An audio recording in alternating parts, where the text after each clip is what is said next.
Rabbil alamin wassalatu wassalamu ala asyrafil anbiya'i wal mursalin Sayyidina Muhammadin wa ala alihi wa sahbihi ajma'in. Rabbi shrah li sadri wa yassir li amri wahlul 'uqdatam min lisani yafqahu qawli. Rabbi zidna ilman nafi'a warzuqna fahman thaqiba. Allahumma anfa'na bima 'allamtana wa 'allimna alladhi yanfa'una. Subhanaka la ilma lana illa ma 'allamtana innaka antal alimul hakim. Wala hawla wala quwwata illa billahil aliyyil azim. Amma ba'd. Qala al-muallif rahimahullah ta'ala wa nafa'ana bihi wa bi barakati 'ulumihi fid dharain amin. Was-sabi'us sujudu marrataini. Adapun rukun salat yang ketujuh itu sujud dua kali. Fi kulli raka'atin, di dalam tiap-tiap rakaat. Maqrunan bituma'ninati, yang halnya dibarengi dengan tuma'ninah. Apa itu tuma'ninah? Wa hiya an taskuna a'dha'uhu qabla raf'i ra'sihi minas sujudi lil julus. Bahwa diam anggota tubuhnya sebelum mengangkat kepala dia dari sujud lil julusi, ke duduk menuju julus baina sajdatain. Wa qurrira duna ghairihi, dan diulang-ulang sujud bukan duna ghairi, halnya selain sujud enggak diulang. Irghaman lisyaitan, karena menghancurkan, menundukkan, menyungkurkan syaitan. Haitsu lam yasjud li Adam, kira-kira tidak sujud syaitan bagi Nabi Adam. Walima fihi min ziyadati tawadhu', dan karena di dalam sujud itu min ziyadati tawadhu', dari tambah tawadhu', biwadil jabhati, dengan meletakkan kening, ala mawadil aqdam, di tempat kaki, telapak kaki. Al-mujib bi qabli du'a, al-mujib yang menetapkan bagi qabul du'a, diterimanya doa. Wa ishtaratu fihi ayasjuda ala jabhatihi maksyufatan, dan disyaratkan pada sujud bahwa dia sujud atas keningnya, dia hanya terbuka. Wa yakfi ba'duha, dan cukup sebagiannya, walau qalilan, walaupun sedikit sekali. Wa in kana al-iqtisaru ala wadil ba'di makruhan, walaupun membatasi atas meletakkan sebagian kening itu makruh. Walahu an yasjuda, wallahu a'lam. Hadirin wal hadirat yang dirahmati oleh Allah Subhanahu wa taala. Pertama-tama marilah kita panjatkan puja dan puji syukur kehadirat Allah Subhanahu wa taala, yang mana pada malam hari ini alhamdulillah kita masih diberikan nikmat oleh Allah Subhanahu wa taala, baik nikmat sehat wal afiat, nikmat panjang umur, tetapi iman Islam, serta nikmat taufik wal hidayah daripada Allah Subhanahu wa taala. Kita melangkahkan kaki kini tempat, melakukan hal-hal kebaikan, itu semuanya tidak lepas daripada taufiknya Allah Subhanahu wa taala. Termasuk kita beribadah salat maghrib tadi, itu semuanya murni pertolongan Allah, taufik daripada Allah Subhanahu wa taala. Pada malam hari ini kita akan bahas tentang rukun salat yang ketujuh, yaitu sujud, sabi'us sujud. Rukun salat yang ketujuh itu sujud. Sujud itu secara bahasa artinya at-tadallul, merendah. Begitu itu sujud.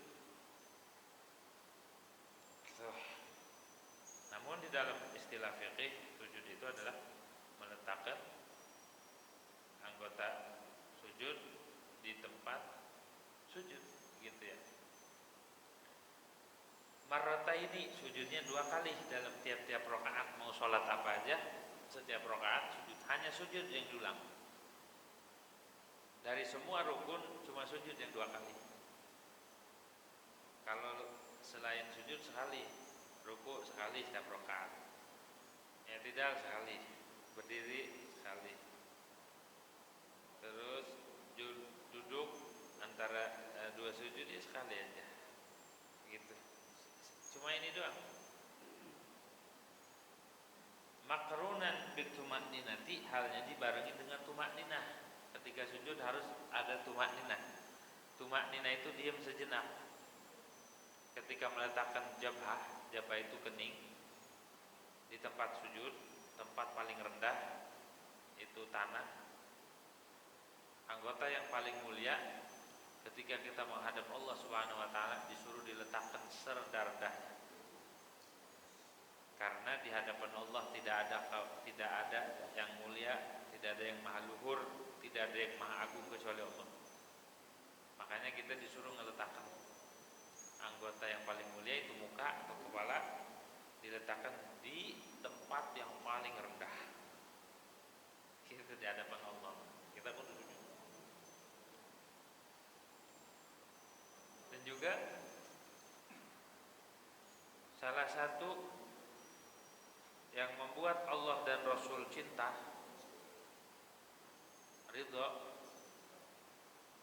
itu ketika orang memperbanyak sujud. Seperti hadis yang diriwayatkan oleh Ka'ab bin Rabi'ah atau Rabi'ah bin Ka'ab bin Rabi'ah Al-Aslami, ketika beliau itu melayani Rasulullah SAW. Dia membawa air wudunya Nabi, bawa sendalnya Nabi, bawa keperluan Nabi. Rabi'ah bin Ka'ab bawa sendalnya Nabi. Ketika Rabi'ah menyediakan semua keperluan Nabi, karena dekat sama Nabi dan juga mengabdi kepada Rasulullah SAW, tentu Rasulullah itu orangnya tidak pernah membiarkan begitu saja dikasih imbalan. Karena kalau ada orang berbuat baik kepada kita, balas kebaikan itu. Kalau nggak ada buat balas, minimal doain, mengucapkan jazakumullah khairan, gitu. Nah, akhirnya Rabi'ah ditanya sama Rasulullah, ya Rabi'ah, hai Rabi'ah, minta apa kayak sama Allah? Ente minta apa? Coba mau minta didoain apa? Rabi'ah bingung tuh, jenak, diam aja. Minta apa ya Rasulullah? Dipikirin yang terbaik. Dia nggak minta harta. Ketika dekat sama Rasulullah, nggak kebayang dunia. Yang dia pikirkan adalah akhirat.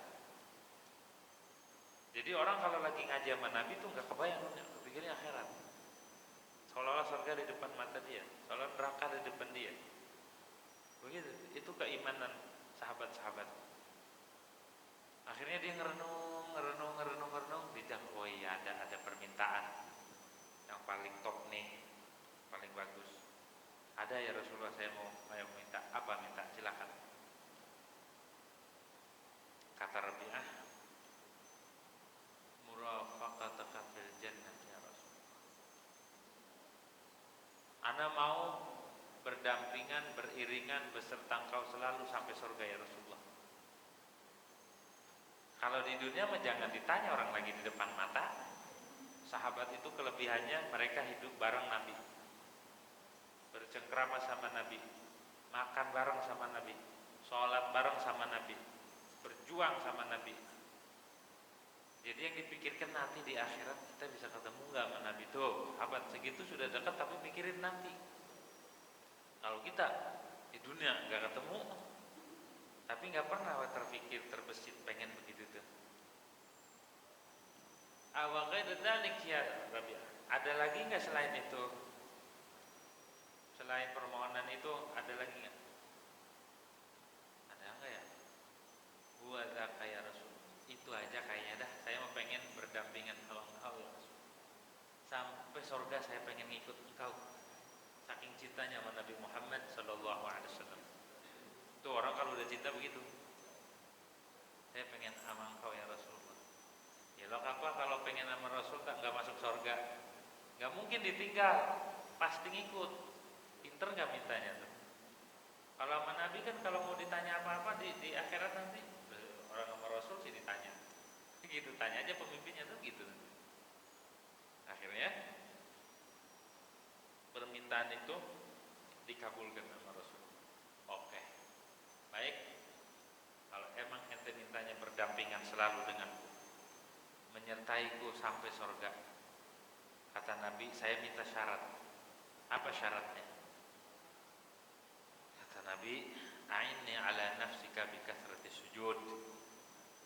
Bantu aku ya, kata Nabi, bantu aku buat memenuhi keinginanmu, buat nyelamatin kamu nanti biar bareng aku sampai surga. Dengan apa caranya? Bi kathrati sujud, dengan memperbanyak sujud. Elok apa sujud doang orang salat? Gak mungkin, pasti salat. Maksud Nabi adalah perbanyak salatnya, jangan ditinggal. Kata Nabi, kalau pengen bareng anak jangan tinggal salat. Pinter gak Rasulullah? Cerdas Rasulullah. Baik. Jangan pengen deket doang, ibadah kagak. Hah? Pengen deket sama Nabi, salatnya jarang. Puasa kagak. Itu ngomong pengen deket sama Nabi. Mimpi gitu ya. Akhirnya ya dah. Tuh, jadi Nabi pinter ngajarin supaya banyak sujud. Tentunya dia sholat. Orang sholat punya wudu nggak? Wudu. Ya kalau sholat kagak wudu nggak sah. Nah, orang wudu, orang sholat, wudu tahu tata cara ilmunya, tahu cara wudu yang benar, tahu sholat yang benar biar diterima, tahu caranya sujud yang benar yang malam ini bakal dibahas. Berarti secara nggak langsung Nabi nyuruh ngaji. Gitu, yang benar sujudnya, jangan sujud doang ya jidat sampai bolong, tapi sujudnya nggak diterima. Jadi sama Nabi dididik semua. Tapi Nabi itu cerdas, ngasih clue doang sujud. Padahal makna sujud sholat, ya wudu, ya nutup aurat, ya belajar. Gitu. Karena kalau orang beramal tanpa ilmu, wa kullu man bi ghairi ilmin ya'malu a'maluhu mardudatun la tuqbalu. Setiap orang yang beramal tanpa ilmu maka amalnya ditolak. Jadi sama aja Nabi bilang ngaji biar sujudnya benar, biar sholatnya benar, biar wudunya benar. Gitu. Jadi sujud itu penting. Kalau kita pengen beriringan selalu dengan Nabi, perbanyaklah sujud di hadapan Allah Subhanahu wa taala. Dah. Makrunan bituma'ninati dibarengi dengan tumaninah. Apa sih tumaninah? Wa ya antaskuna a'dha'uhu qabla rafi ra'si minas sujud. Itu bahwa diam anggotanya seorang sebelum mengangkat kepala dari sujud. Jadi ketika sujud didiamin dulu. Ketika sujud kan baca subhana rabbiyal a'la wa bihamdi subhana rabbiyal a'la wa bihamdi subhana rabbiyal a'la wa bihamdi sajjada wajhi alladhi khalaqahu wa sawwarahu wa syaqqa samahu wa basara bihawli wa quwwata barakallahu ahsanul khaliqin. Itu tuh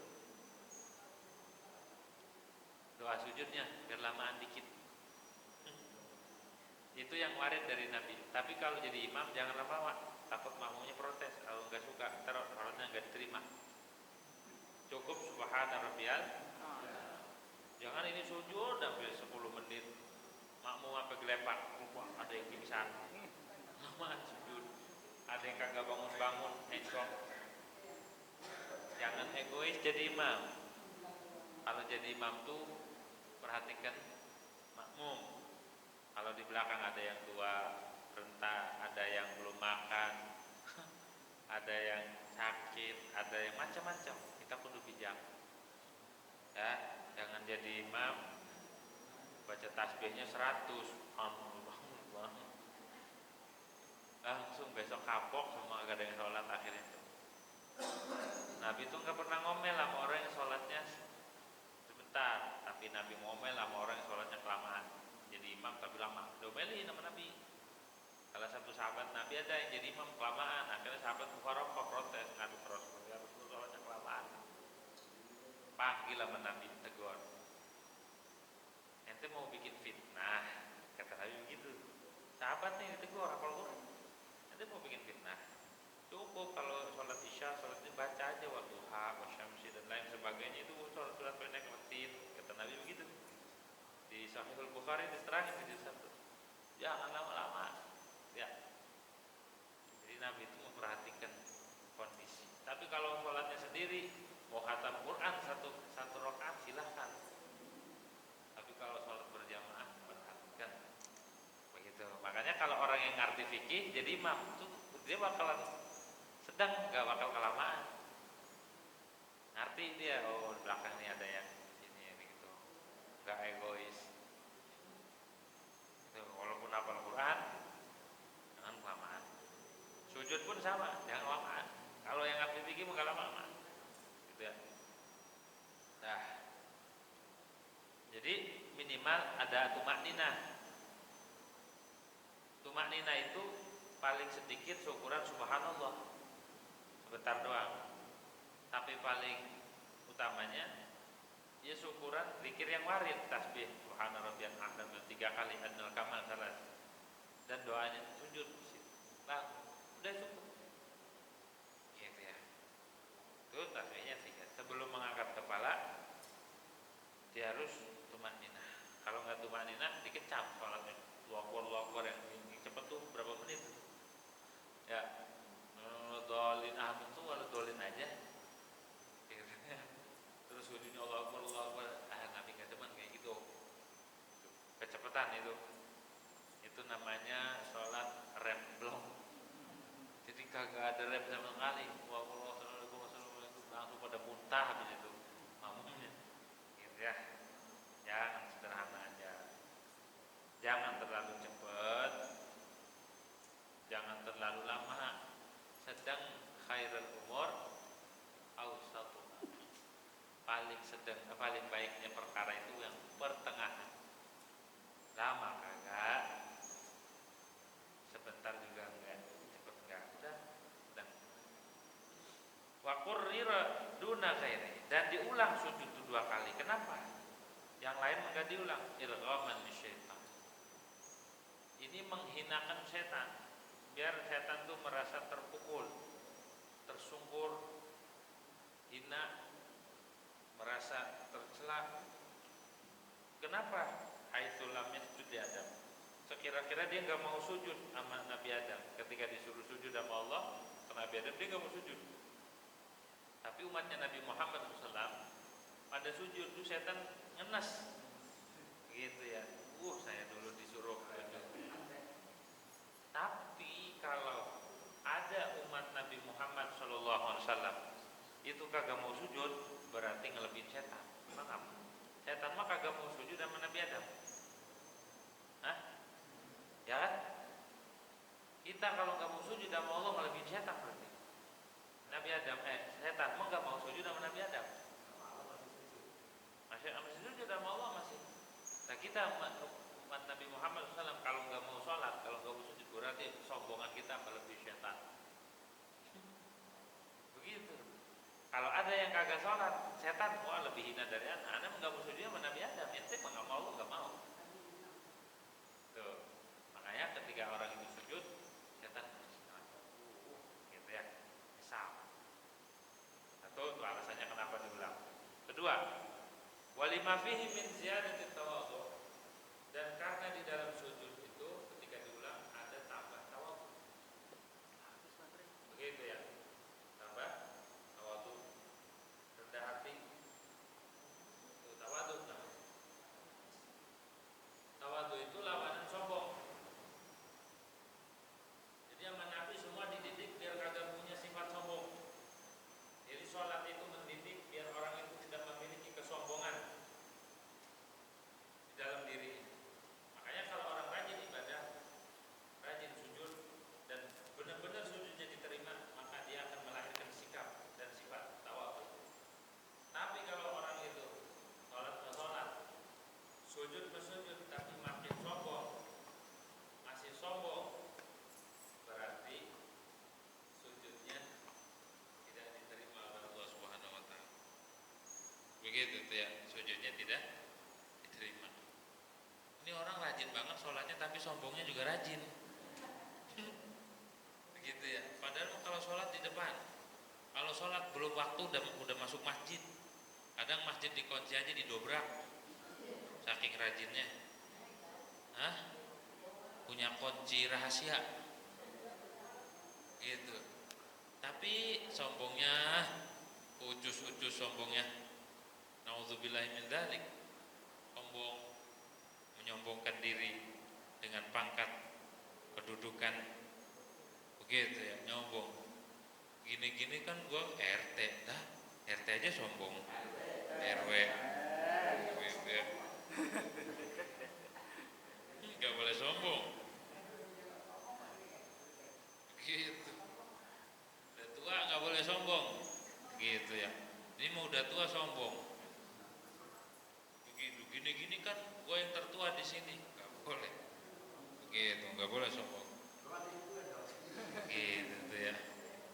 Jadi kita apa fungsinya ibadah kalau kita nggak ngebawa sifat atau sikap yang dididik oleh Allah Subhanahu Wa Taala dalam ibadah? Kita kudu merendah, gitu ya, kudu merendah. Mau presiden ke, mau rakyat jelata, mau orang yang kulit putih atau kulit hitam atau kulit belang sekalipun, ketika di hadapan Allah sama sujudnya. Kali presiden sujudnya beda, enggak. Kali lurah beda sujudnya, enggak. Sama di hadapan Allah Subhanahu Wa Taala. Semuanya disuruh merendah di hadapan Allah Subhanahu Wa Taala. Begitu ya. Mau yang makannya makan daging, mau yang makannya ayam, atau pakai garam doang, ya garam sama sambal sama lauk dah, tempe goreng. Begitu. Ketika ibadah enggak dikoreksi gini, yang makannya tempe sama ikan asin jangan di sini, enggak kan? Sama kan? Sama aja di hadapan Allah mah. Enggak ditanya ente makannya lauknya apa? Ikan asin. Mundur dikit. Enggak gitu. Semua sama di hadapan Allah, kudu merendah. Mau yang sarungnya BHS atau sarungnya yang murah, atau di hadapan Allah sama. Kali yang BHS biar di depan, nomor 2 begitu. Enggak, di hadapan Allah sama semua. Innallaha la yanzuru ila suwarikum wala ila ajsadikum walakin yanzuru ila qulubikum. Sungguhnya Allah tidak melihat rupa kalian, mau rupanya kayak apa juga, begitu, enggak dilihat. Jasad kalian enggak dipandang Allah, enggak dinilai. Yang dinilai itu adalah qulub. Yang dilihat sama Allah dipandang adalah qulub, hati kita, kepekaan kita terhadap umat Nabi Muhammad SAW, kasih sayang kita kepada umat Nabi Muhammad SAW, kepedulian kita terhadap umat Nabi Muhammad SAW. Daripada orang sholat tapi nggak peduli sama umat Nabi Muhammad SAW. Ada tetangga menderita nggak peduli, padahal sholatnya merajin. Itu Allah nggak demen kayak gitu. Hati, sholat itu mendidik hati. Kalau orang sholat rajin tapi hatinya tidak terdidik, berarti dia nggak lulus dalam ibadah itu. Dia hanya sekedar capek doang dapatnya, nggak mendapatkan nilai-nilai ibadah, nilai-nilai perintah Allah Subhanahu Wa Taala. Begitu tuh. Jadi kita kudu merendah di hadapan Allah Subhanahu Wa Taala. Nggak boleh sombong. Semua di hadapan Allah sama. Suruh sujud, sujud semua. Gitu. Nggak boleh membangkang. Mana tambah tawaduknya biwad'il jabhati ala mawdi'il aqdamil mujibi liqabul du'a, dengan meletakkan kening, meletakkan jidat di tempat telapak kaki, di tempat paling rendah ditaruhnya. Yang mana meletakkan jidat itu atau tawaduk menyebabkan orang itu dikabul doanya. Jadi kalau kita pengen doanya dikabul, pengen harapan kita dipenuhi sama Allah, losin hati kita, lepaskan, pasrahkan, dan merendah, ngerasa hina, ngerasa kita tidak punya daya dan upaya, baru diterima, baru di situ dikabul. Kalau selagi di hati masih bisa, oh saya masih bisa berupaya, oh saya masih bisa ini, enggak lama. Tapi kalau udah pasrah, sok aja. Kalau kita punya apa, punya cita-cita, punya harapan, ketika kita berupaya menggebu-gebu, Allah kasih, tunda, benar nggak?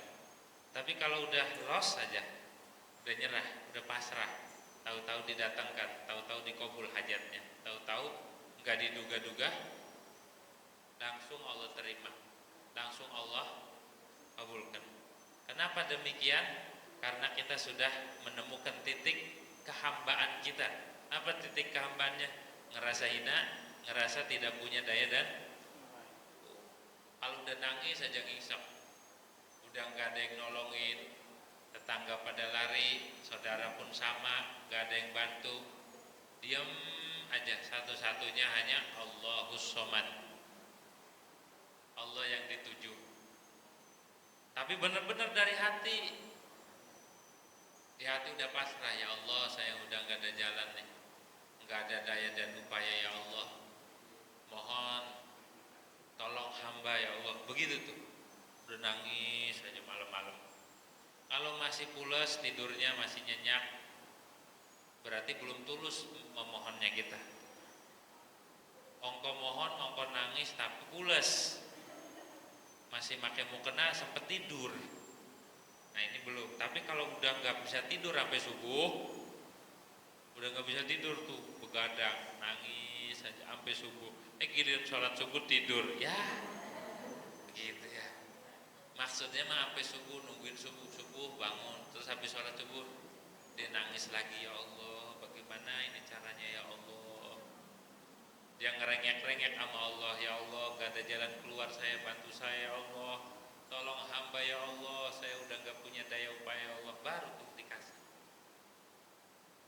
Jadi kalau pengen datang pertolongan Allah itu syaratnya harus tadzallul wal inkisar. Kita ngerasa hina di hadapan Allah, ngerasa hina, jangan bawa-bawa kebesaran, kebanggaan, amalan ini amalan itu, enggak. Tunjukkan kehambaan kita di hadapan Allah. Ana abdun, saya seorang hamba ya Allah, gak punya daya, gak punya upaya ya Allah. Seperti Nabi Musa. Nabi Musa kan keren, top, gagah. Tapi ketika udah merasa lelah, merasa letih, Nabi Musa dikejar-kejar tuh, karena habis punya kasus, dikejar-kejar sama pasukan Firaun, dikejar-kejar tuh sama orang Kipti, sama pasukan Firaun, pergi ke Yordan, ke Madian tuh. Udah itu nyender di pohon, doa Nabi Musa, Rabbi inni lima anzalta ilayya min khairin faqir. Ya Allah, aku butuh harta, bahasa kita begitu. Ana butuh ya Allah. Nabi Musa waktu itu masih jomblo. Tiba-tiba Allah kirim tuh dua putri yang cantik, putrinya Nabi Syuaib, Sofura dan saudarinya, ngangon kambing. Orang pada ngantri tuh mau ngambil air buat hewan peliharaannya. Ini karena perempuan jadi nggak bisa tuh. Akhirnya Nabi Musa tergugah, ngapain Neng? Ini mau ngambil air, tapi ada sumur ono, ada batunya, digeser sama Nabi Musa. Tuh ambil airnya. Heran, ini laki-laki gagah banget. Udah pasrah, dikejar-kejar. Doanya Rabbi ini lima anzalta ilayya min khairin faqir. Tapi syaratnya udah nggak ada daya dan upaya, udah lemes, udah lost doll, gitu ya. Udah nggak punya daya dan upaya, udah low. Orang kalau sudah berada di titik nol, di situ, berada di titik terendah, di situ turun pertolongan Allah Subhanahu wa Ta'ala. Selagi di dalam dirinya tertanam keegoisan, enggak apa-apa. Oh, saya masih bisa ini, saya masih bisa baca ini, baca enggak. Allah itu demennya sama orang yang sudah merendah, udah di titik paling rendah, baru Allah demen. Nih baru hamba gua nih, ini baru hamba, gitu ya. Jangan menunjukkan kebesaran di hadapan Allah Subhanahu wa Ta'ala. Itu kunci kalau pengen cepat dijabahnya. Kalau pengen kita punya cita-cita dikabul, losin pikiran kita kendorin, jangan dipikirin. Punya utang banyak, jangan dipikirin, bayar. Pikirin doang kagak lunas, gitu ya. Kalau punya utang jangan dipikirin, gak usah dipikirin, bayar. Karena kalau dipikirin doang kagak bakal beres. Artinya kendorin Jangan sampai putus suratnya. Kendorin aja los. Gitu ya. Punya masalah nih di rumah tangga, punya masalah di keluarga, punya masalah di lingkungan. Jangan kita main kenceng-kencengan otot. Udah los. Insya Allah ketemu solusi. Begitu. Nih suami istri berantem, jangan main otot, jangan main kenceng-kencengan suara, jangan ego-egoan, kedorin, duduk bareng, ya, begitu. Setiap kita punya kelemahan dan kekurangan. Temukan kelemahan kita, temukan kekurangan kita, baru di situ sadar kita. Kalau enggak mau enggak bakal sadar, ngadat semua ngadat, gitu ya. Nah, sujud itu mendidik kita buat menemukan titik kesadaran terhadap kehambaan, kekurangan, kehinaan diri kita di hadapan Allah Subhanahu wa taala. Begitu. Wa yashtaratu fihi an yasjuda 'ala jabhatihi maksyufatan. Dan disyaratkan di dalam sujud itu ayasjuda 'ala jabhati. Sujud di atas keningnya, maksyufatan terbuka. Enggak boleh keningnya ketutup begini. Enggak sah sujudnya. Harus dibuka, gitu tuh. Kalau kehalang oleh sesuatu enggak sah. Gitu. Atau imamahnya gede banget. Ketika sujud enggak nyampe jidatnya ke lantai, ke sajadah, enggak sah sujudnya. Gitu ya. Jadi harus terbuka jidatnya. Wa yakfi ba'duha, dan cukup sebagian aja, enggak harus semua jidat. Andai ada rambut satu helai, dua helai, tapi sisanya masih kena tempat sujud, masih sah. Begitu ya, masih. Atau kita pakai peci begini, masih ada celah, kena tempat sujud, masih sah. Makruh hanya dibuka kalau mau sholat, ininya buka keningnya. Begitu ya. Walau qalilan, walaupun sedikit cukup. Walau sedikit banget cukup. Wa in kana al-iqtisaru ala wadil ba'd makruhan, walaupun membatasi atas meletakkan sebagian jidat itu makruh. Makruh kalau sebagian doang sujudnya. Yang namanya jidat itu di depan nih, jidat ini namanya. Sampai sini nih jidat, jabhah. Kalau ini nama sadr, bahasa Arabnya sadrai. Begitu ya, ini pelipis. Gak boleh sujudnya pakai pelipis, harus pakai jidat. Apa diharuskan? Kan ada tuh yang jidatnya sampai hitam ya, Masya Allah. Ini sering sujud itu kali. Gak juga. Cuma bisa dibikin, bisa dipantok-pantokin atau digoser-goserin. Ya, bisa. Ada juga yang pakai bawang putih atau bawang merah, kan panas tuh. Taruh di sini, gampang itu mah. Ada orang pengen niru, gitu bang, bagaimana biar jidatnya hitam? Pakai bawang kalau mau tidur, begitu. Di apa namanya? Diikat di kepala, diikutin tuh. Pas lagi tidur geser sini. Pas bangun tidur yang hitam di sini. Lah bang, itu sujud sampai ke pelipis-pelipis bang. Saking rajinnya apa saking apanya? Jangan niru-niru. Athari sujud itu ada cahayanya di mukanya. Simahum fi wujuhihim min athari sujud, itu terlihat. Bukan hanya itu, tapi dari air mukanya kelihatan ada cahayanya. Walaupun orangnya hitam, tapi kalau emang mukanya itu bercahaya jadi manis. Gitu ya. Hitam manis apa hitam amis? Begitu. Jadi yang namanya asar ibadah itu dampaknya bukan hanya di muka, tetapi kenapa di situ dikatakan simahum fi wujuhihim, kok di muka itu min bab itlaqil juz wa iradatul kull. Yang disebut juznya muka doang, padahal dimaksud semua. Jadi kelihatan tuh tubuhnya itu ada kayak ada cahaya dari dalam tubuhnya.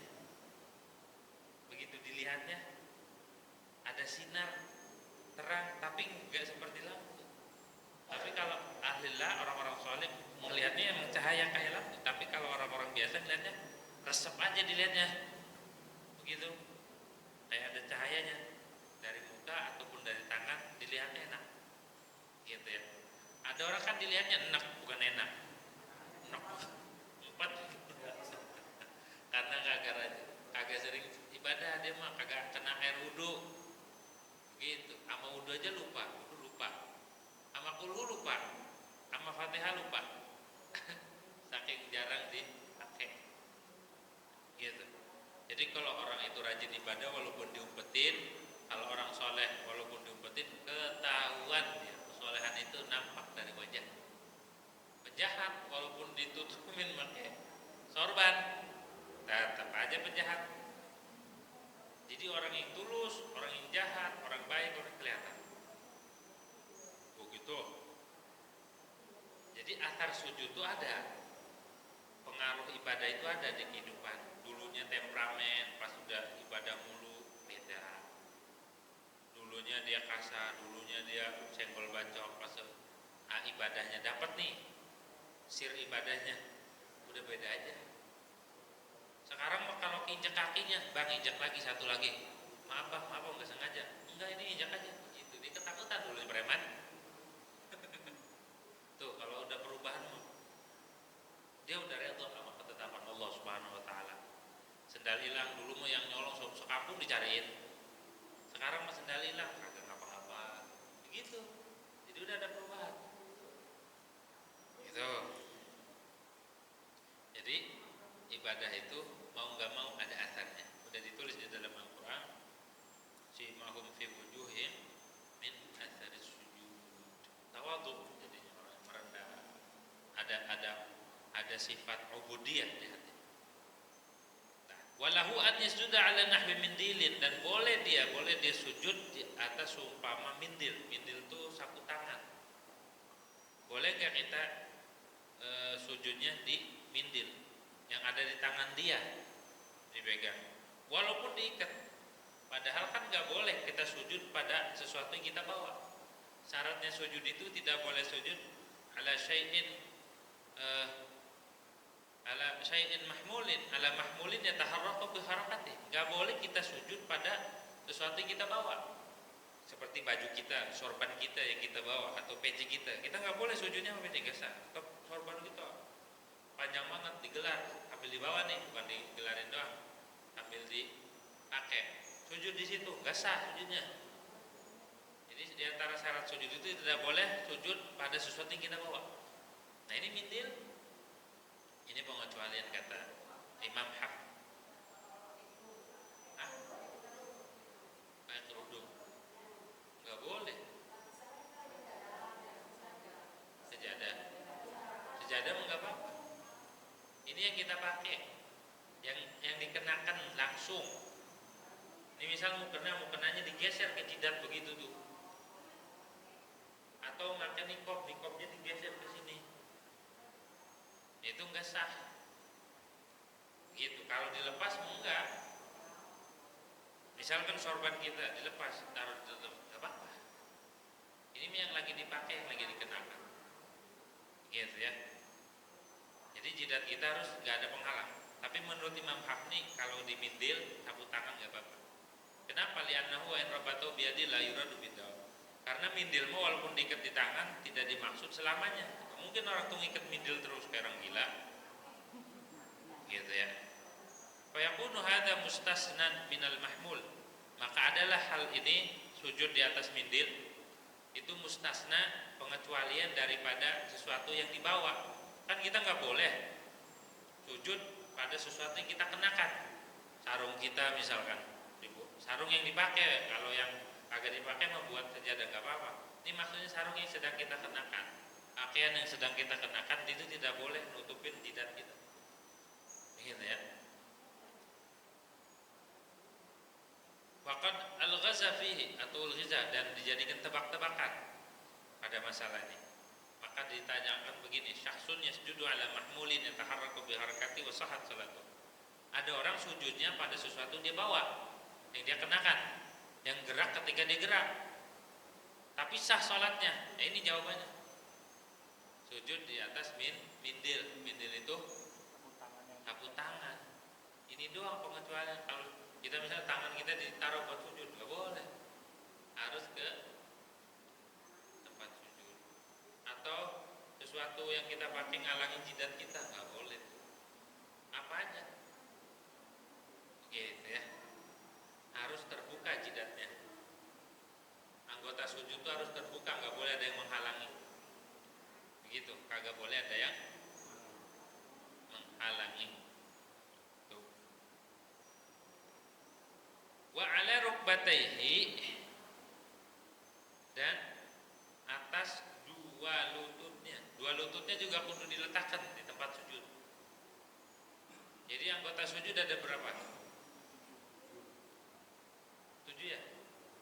Jidat, tapi menurut sebagian sahabat ini masuk, tapi ada yang ulama mengatakan ini sunnah ngeletakin hidung. Jidat, 2 tangan, 2 telapak tangan, lutut, dan 2 telapak kaki. 2 telapak, bukan maksudnya telapak tuh jari-jarinya. Gitu. Susah kalau sambil sujud telapaknya. Gak bisa. Gitu ya.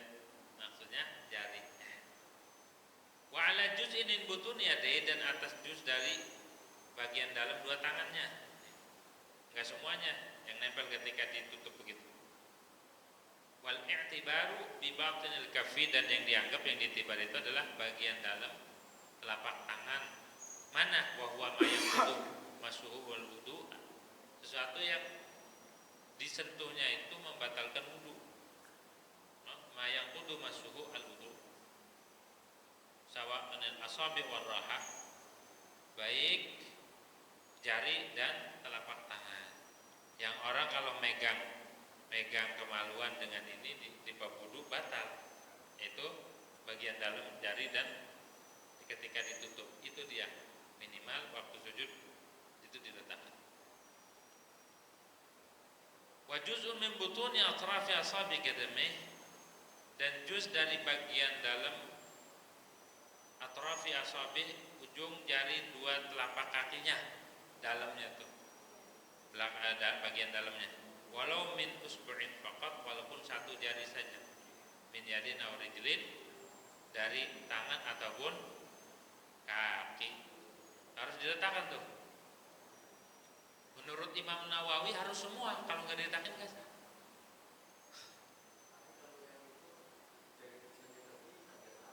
Ya makanya di sini walau min usbu, walaupun 1 jari aja.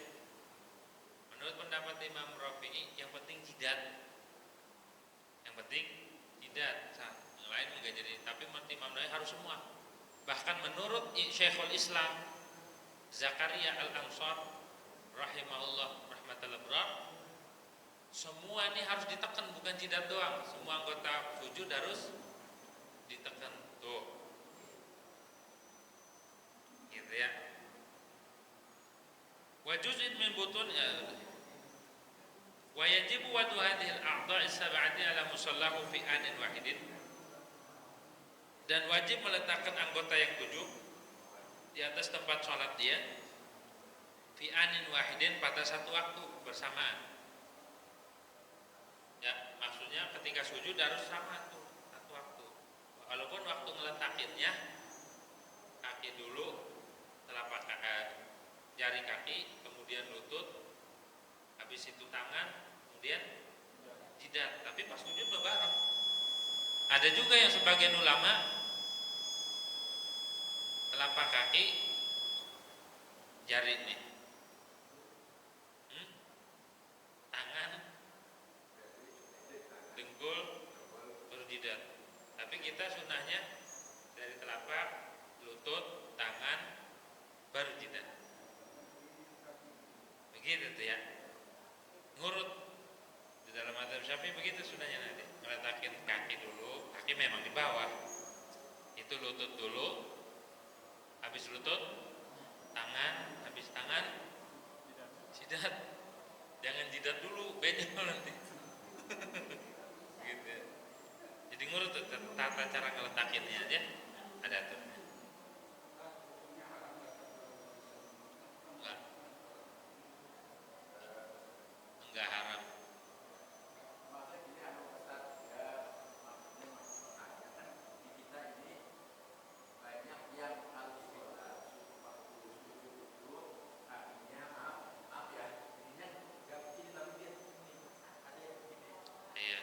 itu kalau menurut Imam Nawawi harus semua. Jadi kalau nggak tangan nggak sah. Kalau menurut Imam Rafi'i yang penting ini. Jadi ada ulama yang berpendapat begitu, ada ulama gitu ya.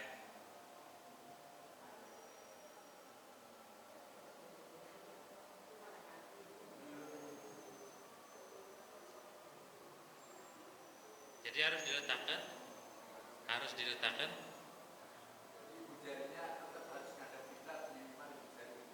Iya.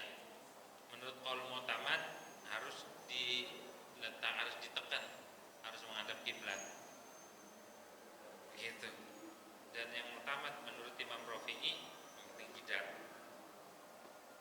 Tapi biar selamat ya udah pakai aja semua. Kan juga semua gitu ya. Jangan kenceng-kenceng nekennya, ya sekiranya neken ininya mantap aja. Kalau kekencengan takutnya bolong lantainya. Gitu ya. Udah sampai sini aja. Wa ishtaratu wallahu a'lam bishawab. Al-Fatihah.